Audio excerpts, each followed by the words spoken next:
étaient dans cette église. Quand il s'agit de payer 10 000, ils ont oublié leur portefeuille à la maison. Et le même soir, on s'en va.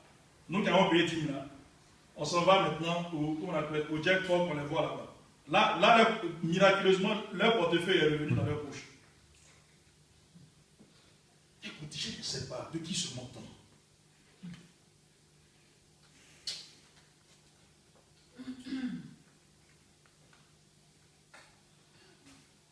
Et il y en a une qui m'a dit une fois, ah le vieux, vraiment, je ne sais pas, mais quand je veux payer ma dîme, il y a une sorte de lourdeur. Je dis, arrête avec la lourdeur, la paye ta dîme.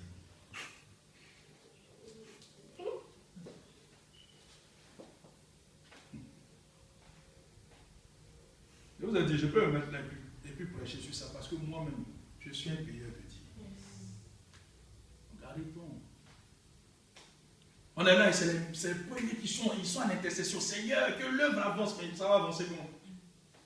On avait un homme ici qui donnait les choses, il lui donnait la liste des choses à acheter, lui-même il ne payait pas 10 000. J'ai dit, mais attends, c'est avec l'argent de qui? Explique-moi, c'est avec l'argent de qui tu fais des projets. Il y en avait d'autres qui ne payaient pas les dîmes, mais eux ils pouvaient compter 10 000 des gens. J'ai dit, mais finalement, tu comptes l'argent de qui? Je ne sais pas, est-ce que vous comprenez? Et c'est le problème, c'est la plaie de toutes les églises. Mais on veut que l'église avance. On veut des climatisations dans l'église. On veut des, je ne sais pas, on veut une belle salle. Avec quoi? Comment? Il y a un passage, si je vous prêche ça ici, peut-être vous allez quitter pour dire que non, l'homme de Dieu, il cherche l'argent des gens. Allez-y lire, Galates chapitre 6, verset 7. La Bible dit que ceux qui sont enseignés doivent faire part de tous les revenus à ceux qui les enseignent. Vous avez compris? Et Paul dit, vous êtes en train de lire les écrits de Paul, Paul dit, mais attendez, si moi, je vous bénis avec les biens spirituels, et vous, est-ce que vous ne devez pas me bénir avec des biens matériels? Ce n'est pas de l'escroquerie. C'est écrit.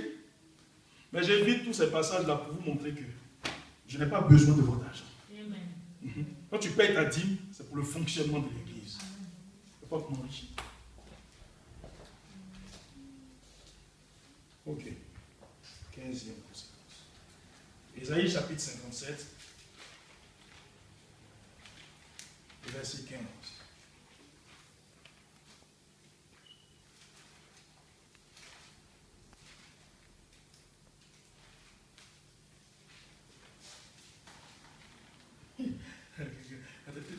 Et avant de revenir sur ça, il y a des gens qui disent, ah non, parce que vraiment ce mois-ci, j'ai eu trop de problèmes. Tu auras encore plus de problèmes si tu ne fais pas ta dîme. Je te dis la vérité. Parce que là, ton problème que tu vas avoir, c'est avec Dieu maintenant. Ils ont révélation sur tout, sauf sur la dîme. Ésaïe 57, le verset 15. Car ainsi parle le Très-Haut, dont la demeure est éternelle et dont le nom est saint. Écoutez bien maintenant. J'habite dans les lieux élevés et dans la sainteté. Voici ce que Dieu dit. J'habite dans les lieux élevés et dans la sainteté. Amen. Mais je suis avec l'homme contrit et humilié. S'il y a quelqu'un, s'il y a quelqu'un qui doit être orgueilleux, je vous dis la vérité, c'est Dieu. Vous me comprenez? On appelle le Très-Haut. Voilà pourquoi, regardez bien la révélation. Quand Satan avait... Bon, à l'époque, c'était Lucifer. Quand Lucifer avait son projet d'être, il dit, je serai au-dessus des étoiles. D'accord? Et je serai semblable au Très-Haut. En fait, il n'a jamais demandé à être plus que Dieu, au-dessus de Dieu, parce qu'il sait, même dans sa folie, là, il avait un peu de sagesse. Il savait qu'il ne pouvait pas être plus que Dieu. Ça n'existe pas. Dieu est établi au plus haut sommet de ce que vous pouvez imaginer. Qui me comprend? Satan le savait. Tout ce qu'il voulait être plus que les autres anges. Autrement dit, il y avait des anges qui étaient supérieurs à lui. Il dit, je serai au-dessus. Alors, quelqu'un qui a un projet comme ça, c'est qu'il est en dessous. Qui me comprend? Voilà. Parce qu'il y a beaucoup, on a cru, il y a eu des débats et tout ça. Les gens disent que c'était l'ange le plus puissant, l'ange le plus gradé. Non. Non. Sinon, il n'allait jamais dire qu'il veut être au-dessus de toutes les étoiles de Dieu, c'est-à-dire tous les anges de Dieu. Qui me comprend? Et il dit, je serai semblable au Très-Haut. C'est avec cette même folie-là qu'il allait séduire. Qui me suit? Amen. Donc s'il y a quelqu'un qui doit être orgueilleux, normalement c'est Dieu. Mais le très haut. Amen. Mais il dit dans ma position aussi élevée là. Je suis en communion. Amen. Avec celui qui est compris de cœur et humilié.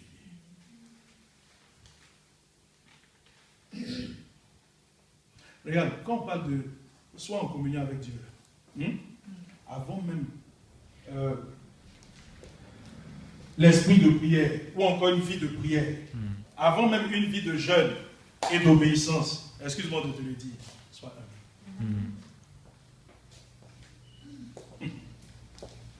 C'est vrai. Voici ce que Dieu dit.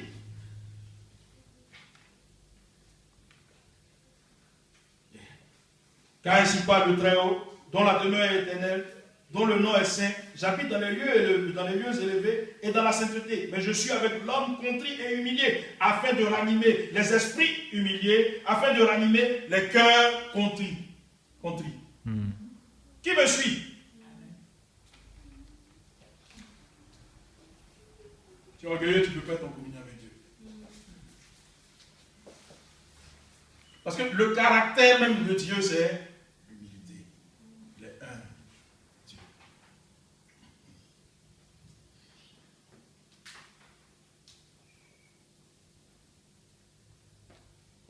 Aujourd'hui, tu comprends que Dieu est avec toi seulement et seulement si tu es humble.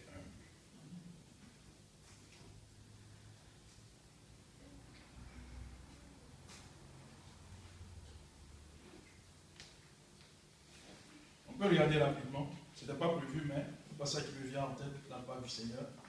Psaume 91, le verset 1.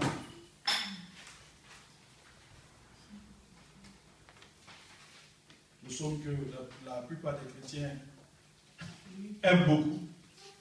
Amen. Et celui qui demeure sous l'abri du Très-Haut. Attendez, je vais vous poser une question. Le passage qu'on vient de lire tout à l'heure, d'Isaïe, c'était quel nom Isaïe a compris? Le Très-Haut. Okay. Ici on dit quoi? Celui qui demeure à l'abri du Très-Haut repose à l'ombre du Tout-Puissant. Ici là, ce passage là s'adresse au humble. Parce que le humble comprend que il ne peut pas se protéger lui-même. Lui-même là, il ne peut pas se garantir des attaques de l'ennemi. Qui me suit? Donc il se place volontairement et il se soumet à la quoi? À la toute suffisance ou à la protection du Seigneur.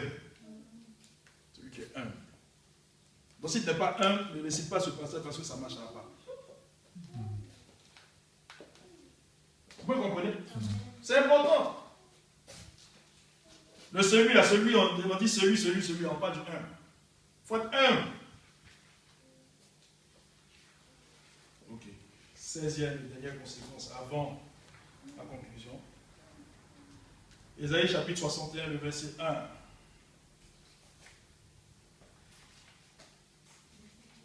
Ésaïe chapitre 61, le verset 1. C'est un passage qui concerne le Seigneur. 61, le verset 1.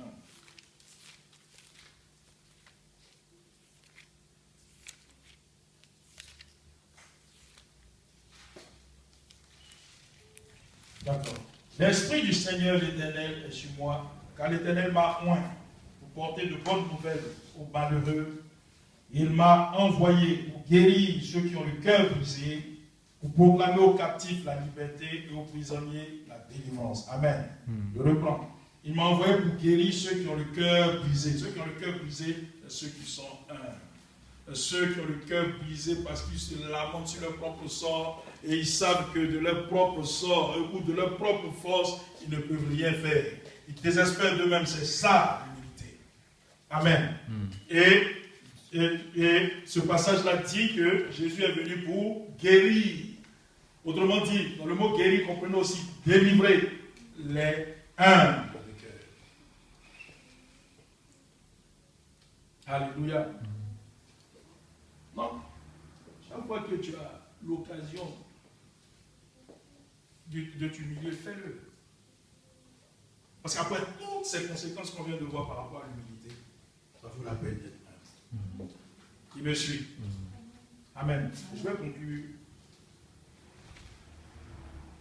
avec un dernier passage qui va nous servir de conclusion à cette étude que nous avons vécue. J'espère nous a bénis tous. 1 Pierre chapitre 5, verset 5.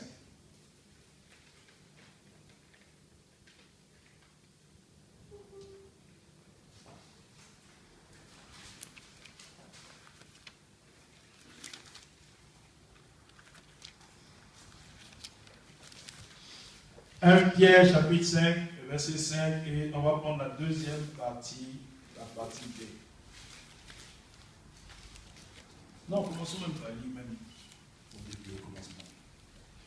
De même, vous qui êtes jeunes, soyez soumis aux anciens. Amen.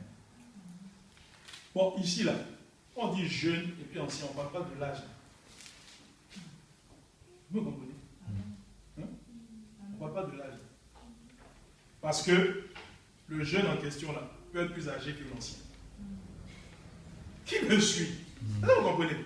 On parle des anciens de l'église, c'est-à-dire des gens qui ont une maturité spirituelle supérieure aux jeunes. Vous me comprenez? Parce qu'il y a certaines personnes qui prennent l'âge pour aller mélanger les bâtons, pour aller mélanger et mettre la zizanie dans les églises. Vous me comprenez? Non, tu peux me mettre au monde, mais spirituellement, si tu es mon enfant, tu es un jeune. Et tu dois être soumis aux anciens que je suis. Qui me suit? C'est de ça qu'on parle ici. Ce n'est pas une histoire de non, c'est un ancien, c'est mon doyen, il a 70 ans. Non. Tu peux avoir 70 ans et puis tu es né de l'employé seulement. Il y a des gens, c'est-à-dire qu'ils sont là, comme ils sont les plus âgés, on les place, on dit non, tu es un ancien. C'est un gaffeur qui est là. Vous venez de mettre là dans la bombe même qui va faire exploser l'église. Parce qu'il n'a aucune maturité spirituelle, il n'a aucune sagesse spirituelle. C'est vrai, il est vieux, mais il est vieux pour ce monde. Pas pour Dieu. Vous me comprenez? Ok. De même, vous qui êtes jeunes, soyez soumis aux anciens. Et tous, maintenant, dans vos rapports mutuels, revêtez-vous d'humilité. Voici la conclusion. Car Dieu résiste aux orgueilleux et il fait grâce aux humbles. Et maintenant, suivant. 6 aussi. Humiliez-vous donc sous la puissante main de Dieu, afin qu'il vous élève au temps convenable. Alléluia. C'est la conclusion. On va se tenir debout.